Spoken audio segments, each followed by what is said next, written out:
All right, then also from my side, a good day. It's nice to be here again at the Solution Summit, seeing the interest in solutions and actually getting the maturity of many companies on providing the solutions we all need for the transformation. So I'm showing you today a little bit about the digital twin infrastructure. We will also have a deep dive session where we actually use the product in on itself. But before that, maybe a little bit to myself. I'm responsible for the product at Neoception, but I'm actually coming from the shop floor. So I did many years of process digitalization on the shop floor, in the manufacturing shop floor, for a sensor producing company, which is not Pebble and Fuchs. And for this, I know the pain that we had on the shop floor, and I know the need as well for the situations. And then over time, I kind of shifted to the dark side of creating PowerPoint presentations. So, and also of telling stories. And I think we already heard a kind of the story that I'm also telling now as an introduction and before diving in, where we know that the digital transformation is needed. The company management knows it, fortunately, as well, to stay competitive now and also, and most importantly, in the future as well, for their own company. And the use cases are there, and I think the value of the use cases, there are not many people that doubt them. So, but what happens if the big movement is coming and say, okay, we as a company, we as a traditional company, 60 years, 50 years, 40 years, 100 years, we now want to make this digital transformation because we want to stay competitive. It cannot be so hard, right? So the command comes, we need to do it. Let's start with the first project. Stakeholders are searched. We want to make a digital service center, for example. And of course, we need to have different data sets and so on and so on. So we form a project team. This costs us a certain amount of money, but it also brings us money, of course, because we do have better customer service and maybe we can monetize it some way. So the project takes some money, but don't forget there needs to be some maintenance because all this interfacing needs to be handled as well. And then the next project starts also under the umbrella of digitalization. We need to, or we want to automate our regulation process. And there are upcoming regulations like the DPP, which are digital in nature. We need to provide for them. So we form a project team. It costs us money. And we build new interfaces for this use case. Of course, in the middle, there's the application that is doing other stuff, but interfacing is one of the critical parts here as well. And you go on, we start the next project, it takes time, it takes money, it takes maintenance, and so on and so on. And beware, or hell comes loose when we need to change something. The regulation changes, the requirements changes, we need to adjust existing projects, we have to pay an additional money for it. So, the IT infrastructure team says we need to stop new projects because we cannot handle them anymore. We are stuck in maintenance and in service, and we don't have the capacity of supporting more than just the few things we are already doing. And the management comes around and says, yeah, and it's not economical anymore. So this slows down our digitalization process in the industry, and we see this at many companies, not only in our company group, but also with our customers, that that's the heartfelt pain. So there should be a way to enable this digital transformation with it being economical and user-friendly. I am not putting easy in here because no transformation is easy, but it needs to just be worth doing whilst being economically sensible. So that would be the introduction, and I would like to show you how we approach this and how we developed over the last years a software product in enabling this digital transformation with the power of the asset administration shell. So you can kind of follow what we are doing. So this is an application. This is a viewer of an asset administration shell you can look into, and you will scan it and you will see nothing. But that's fine. That is part of the story. So perfect. Thank you, Andy, for the intro of our session. My name is Adrian. I'm originally also at Neoception. But for the next minutes, I take several roles of a typical customer of us who just started to work with our digital twin infrastructure. While Andy is changing the screens, some intro to this company we are representing. We have a quite diverse portfolio. We are producing electronic cables, electronic vehicles, and dishwashers. So quite diverse. So we are all sure that one asset administration shell will not be enough to represent the entire portfolio we need. And as we have a quite diverse portfolio, we also have quite diverse responsibilities. But start with the easiest ones.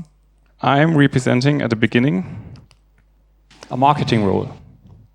I'm head of global marketing. I do not like paper anymore, and I got aware of, hey, nowadays it's possible to do the digital nameplate on a digital way. I do not need to print it anymore. And I heard about, okay, my company has introduced a solution which is able to realize it. We as a company have installed a role which is called the content admin, which is basically the only role you need to handle the tool we see in the background. And I approach my Mr. Content Admin and say, dear Content Admin, I do not like paper anymore. I at least want to have a digital nameplate later available on our website. Could you please realize this for our entire portfolio? Well, and then I take over. I would be the project because we assume that the product is already installed in the infrastructure of our company. Of course, that needs to be the preliminary assumption. But once this is done, I am the content admin. I'm responsible for doing exactly what you just said. Now I will show you how you do it. So we want to provide the asset administration shell with the digital nameplate for all our products, correct? Please do so. All right, so what we need to do first, because we want to do it automated, we need to kind of have our molding tool. So we create a new template group. A template group is how the asset administration shall look like. And we want to have one that goes for all products, right? So I create a template group for all products. I have here an editing screen in which I can add submodels to it.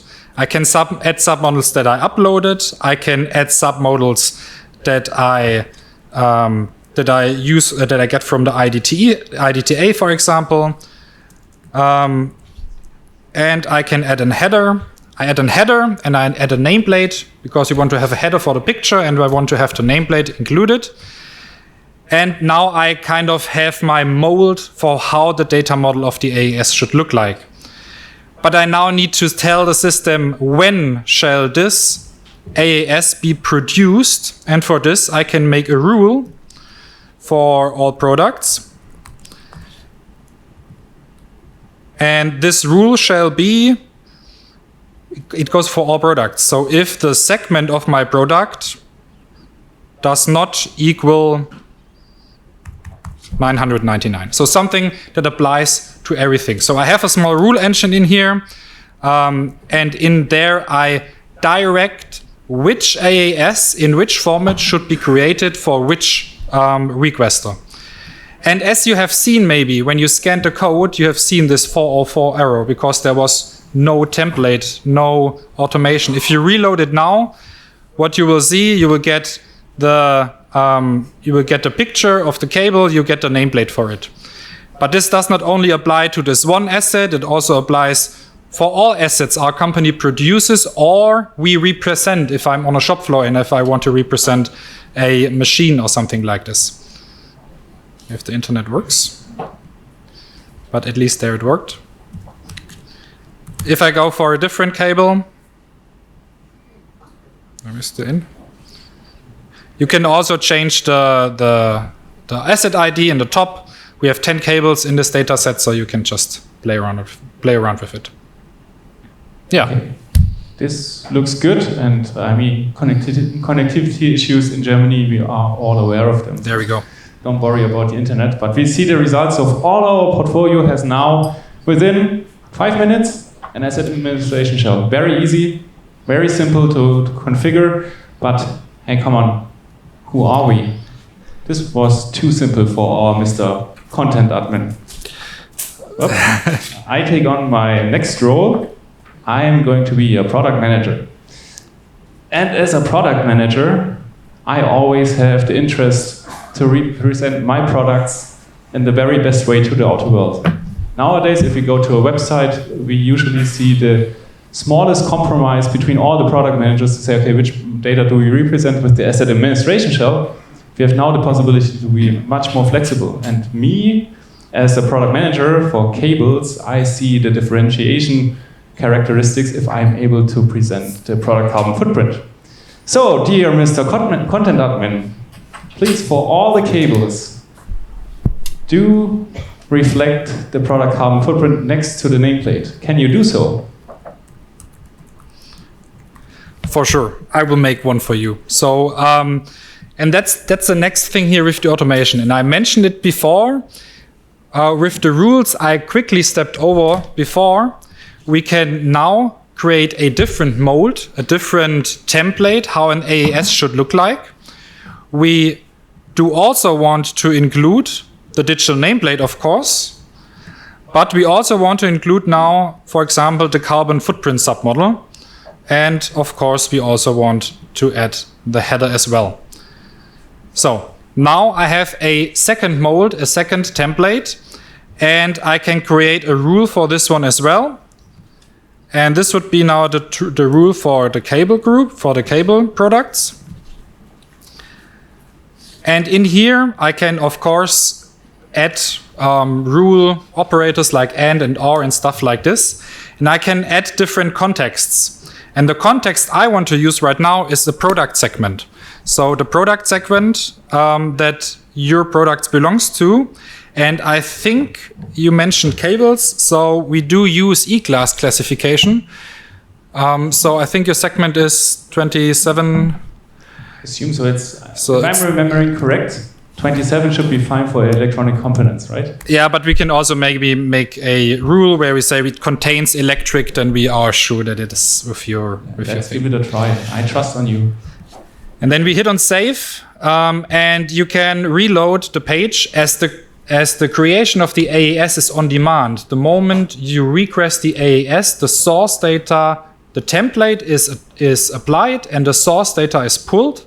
The next time you reload the viewer, independent of which cable you are using, you should now see the carbon footprint submodel in here as well. If I would reload another asset in my company, as this is not of the segment of cables or electric components, there the AAS is looking like the one I defined for all our products. So now I can adjust for different users or different stakeholders, and I can provide for them different models. And as you can see here, you can look into the carbon footprint and you see nothing. Yeah, that's a great content, I think. Content stays for content, right? Yeah. Okay, let's see. I think he can fix it. Do you already want to do it now, or should we extend the rule base? I think we should maybe add at least one data point, because that's something I skipped over before. We talked about how the template is created, but we did not talk about how actually the data is integrated in the template and how it's filled. And this is what is done with the second step, which is the data rulings. And we make now one of those data rules for the carbon footprint. And you see the same rule engine. Why this is important, you will see in the next example. But for now, what I can do, I can make a mapping for example, a certain submodel. And the submodel shall be the carbon footprint. And then I can see here on the action tabs, everything where the context applies, I will see as a mapping property in here. On the left-hand side, I do have the semantic described properties. On the right-hand side, when I click into it, I do have the representation of my data model of the source systems. So the source systems, they can be, for example, the PIM, they can be something else. And if you go, for example, here in the equivalent, the CO2, the CO2 equivalent, I find it in the ELP, for example, it will be represented here as a mappable point.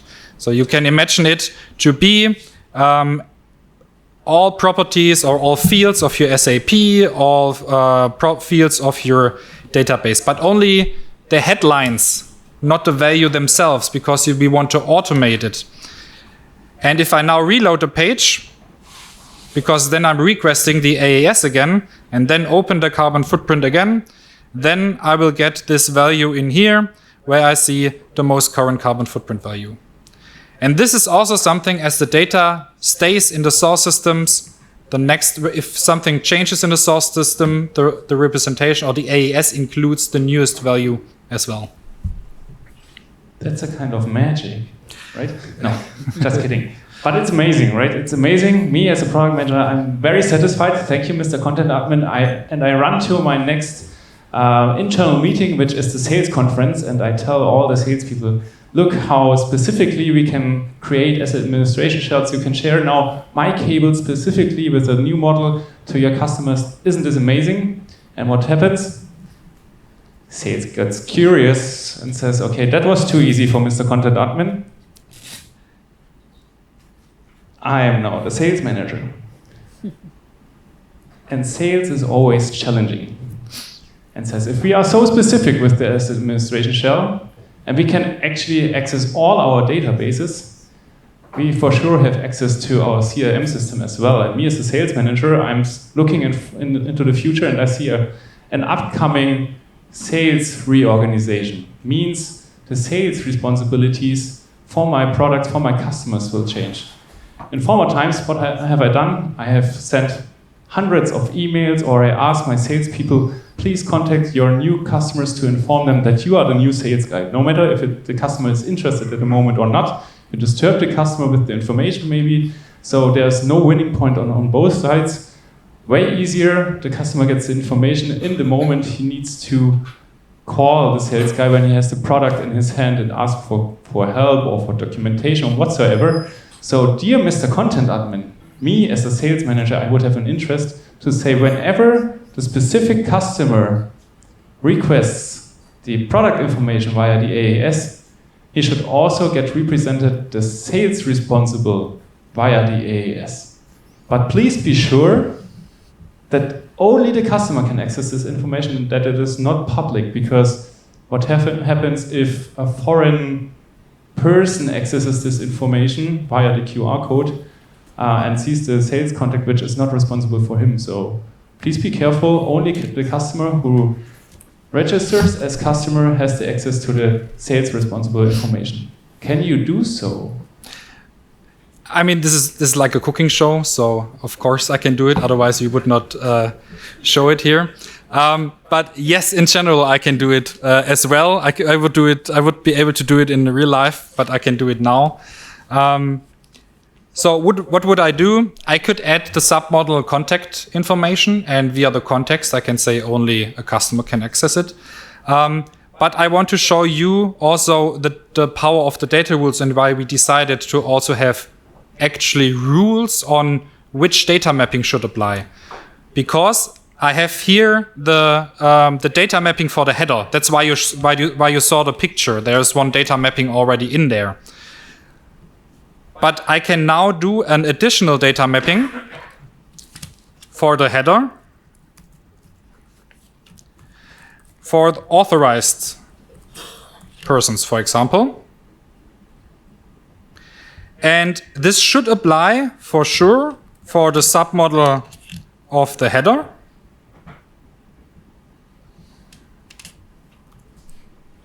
So this one here.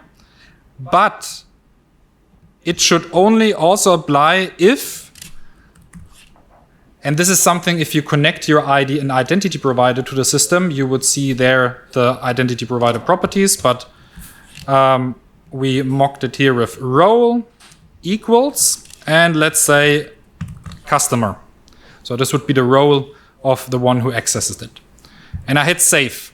I actually missed something, the actual mapping. So I go back here in the mapping, and now I can say, for example, here the email address of the contact number 1 I want to add. I want to add the name of the contact number 1, and I want to have the service mail address for this also available. And maybe we also show the serial number, because that's what he needs to tell or maybe include in the email.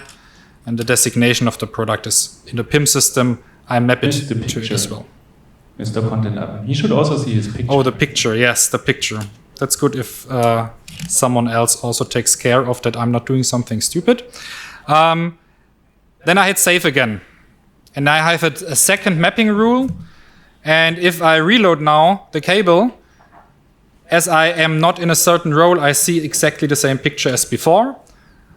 But now, if I would add the context, I would now show it in the, if the property would be added in the URL, role equals customer. So this would now be, if I would be accessing as a customer, what I now see here is my sales contact. I see the service contact email address, and this is also not for the cable number 3, but also, the cable number, I think UPSA is not an English word, but I think you get the gist of it. But the different sales contact for the other cable and the different sales contact for the other, and so on and so on. This is instance specific, so this is not a type, but this is instance specific. And this rule not only applies now to the cables, because you're not the cable guy, you're the sales guy, you want to have it for all. Of course, the same applies to all the assets that I'm having and where I'm adding this, where this context applies. And so I do automate the singular use cases as you requested. Awesome. Thank you, Mr. Content Admin. Big applause for our content admin who did the hard work in the tool, which basically isn't that hard. It's very intuitive. I think we can check mark. It is very user-friendly, if I'm remembering your claim from before. And let's remember what we have seen just before. Let's remember the story we had before we were diving into the system. What do I see? Okay. Maybe Andy can do just one more click. Yeah. There we go. We remember all this picture. We had unique integrations for unique applications and use cases. And what we have seen now, it doesn't matter what use case we want to solve. It is one tool we put in the middle of it. Yeah, and I think here's now also important to talk about a little bit about the elephants in the room here. So this is a system that is not creating a proprietary output. It has the standardized API. It's producing asset administration shell. It maps to whatever you put into your submodel template as a semantic identifier.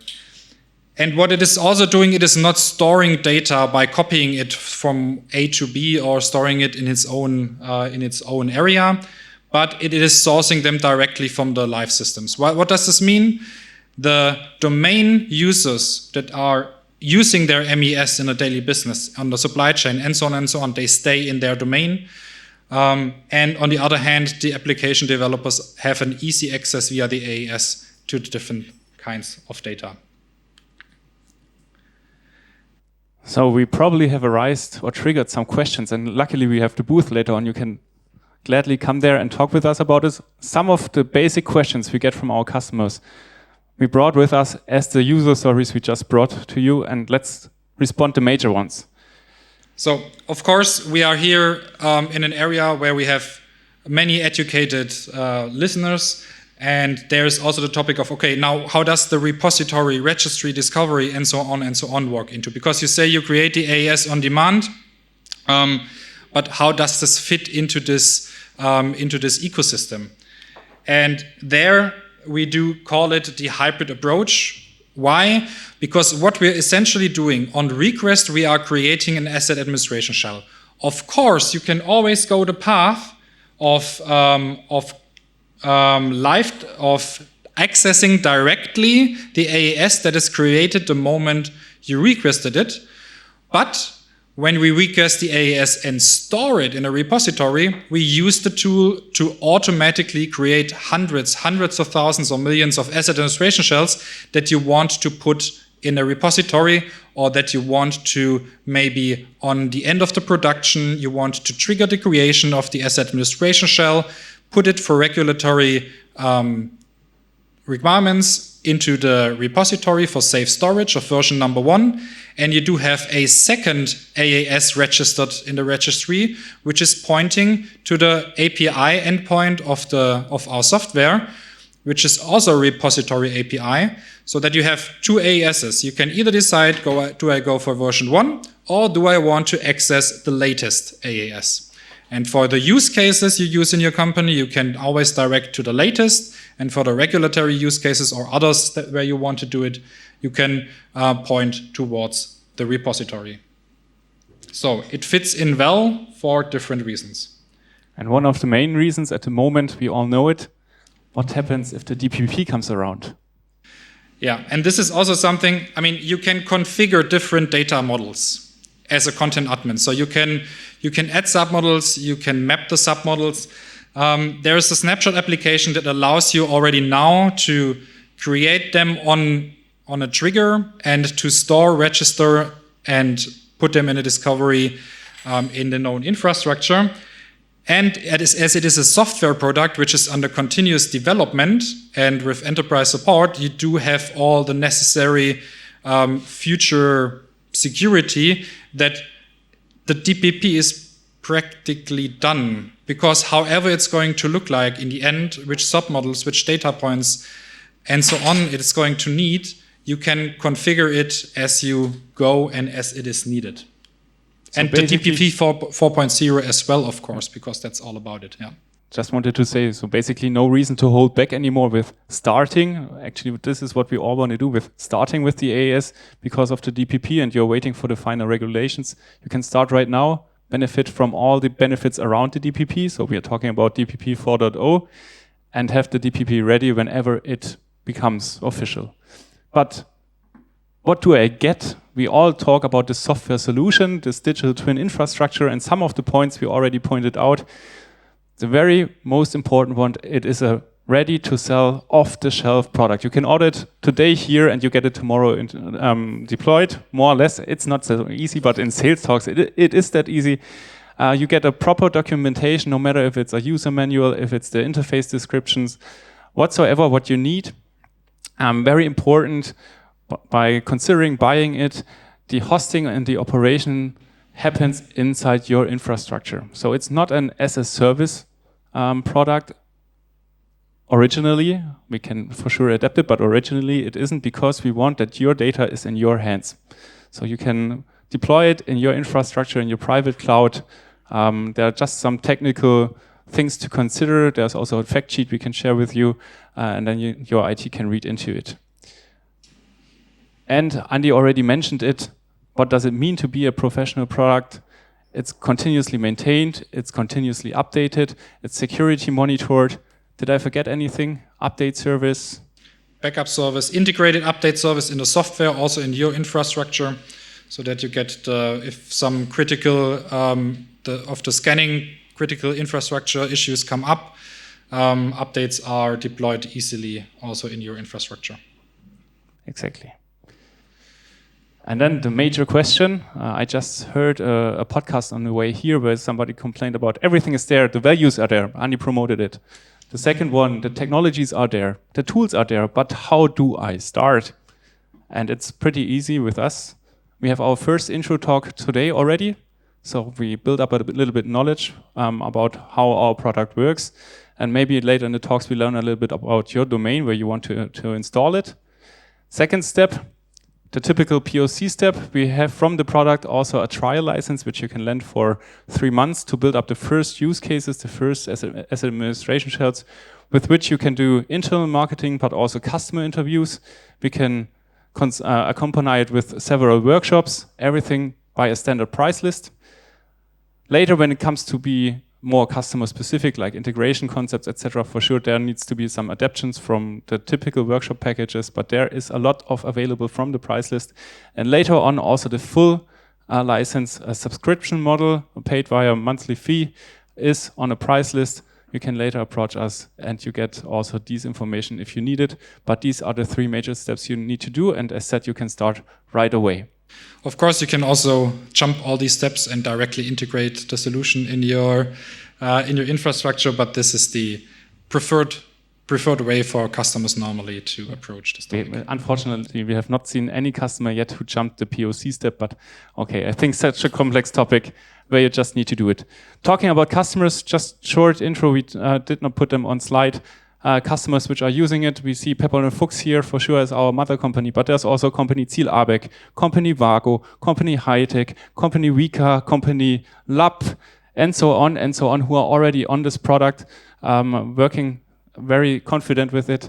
And we are also promoting it on different events. We see it June 24th with the ZVI on the DPP 4.0 forum, and June 25th together with our partner eClass on a webinar, how this fits into the DPP requirements. And if you have any questions, Andy is here, myself is here, Luca is here as well. So reach out to one of us, get more information, and we are happy to help you. Thank you.